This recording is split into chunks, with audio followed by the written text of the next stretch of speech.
आपल्यासोबत राष्ट्रवादी काँग्रेस शरदचंद्र पवार पक्षाचे खासदार बाळामामा आहेत. आपण त्यांच्याशी संवाद साधणार आहोत.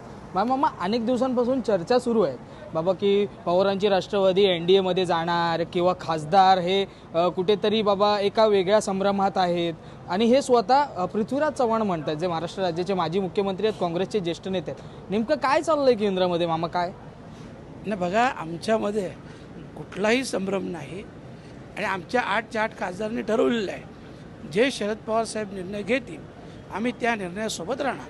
नाही, पण अशा कुठे गोष्टी वेगळ्या चाललेल्या आहेत की तुम्ही महाविकास आघाडीमध्येच इंटॅक्ट आहात अजून? नाही, महाविकास आघाडीतच आहे आणि अशी कुठलीही चर्चा नाही.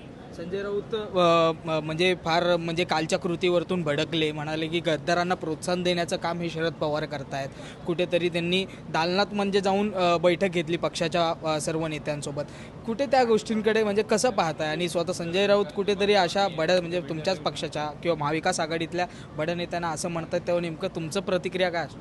नाही, त्याबद्दल मी प्रतिक्रिया नाही देऊ शकत. ते ठीक आहे, वरच्या लेवलचा विषय आहे. नाही, पण ह्या गोष्टी सुरू असताना म्हणजे आत्तापर्यंत तरी ह्या सगळ्या मी दोघांबद्दलही प्रतिक्रिया नाही देऊ शकत. नाही, पण ह्या गोष्टींमध्ये अजूनही तरी अशी काही कुजबूज नाहीये. नाही नाही नाही, असा विषय पण नाही हो. नवी मुंबई विमानतळाविषयी अजूनही आंदोलन सुरू आहे. अनेक बांधव हे अजूनही आंदोलनाला बसलेले. तर खरं व्हायलाच आंदोलन झालं आणि खास करून आपल्या माध्यमातून मी भाई जगताप साहेबांचं अभिनंदन करेन की त्यांनी खूप चांगला विषय हा याच्या सेशनमध्ये घेतला. मी त्यांचे आभार व्यक्त करतो. आमच्या सगळ्या 5 जिल्ह्यांच्या भूमिपुत्रांच्या वतीने त्यांचा आभार व्यक्त करतो. आणि एक नक्की आहे की भले थोडा उशीर होत आहे, परंतु त्या विमानतळाला दिबा पाटील साहेबांचंच नाव दिलं जाईल एवढं नक्की. एवढा उशीर का लागतोय? कारण की स्वतः पंतप्रधान येऊन जातात, अमित शहा येऊन जातात, त्याचं संपूर्ण उद्घाटन करतात, त्यानंतर आता तो विमानतळ हळूहळू चालू देखील केला जातो. परंतु एक दिबा पाटलांचं नाव, ज्यांनी त्या भूमीसाठी किंवा त्या सर्व बांधवांसाठी एवढं काही करून ठेवलेलं आहे, त्यांचं नाव देण्यासाठी नेमके काय तरतुदी काय कुठे चुकीचं होत आहेत किंवा काय नेमकं त्यामध्ये बिघाड होतं? राज्य सरकारने त्यांची प्रोसिजर केलेली आहे, केंद्र सरकारकडून बाकी आहे.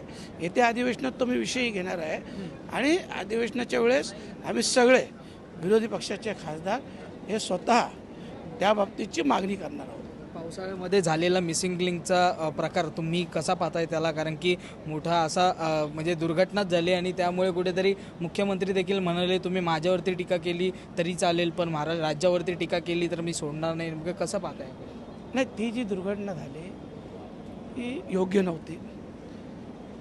कारण संपूर्ण महाराष्ट्राच्या भावना त्या मिसिंग लिंकशी जुळलेल्या आहेत किंवा अभिमानीय आहे आणि असं होणं थोडं मनाला लागतो.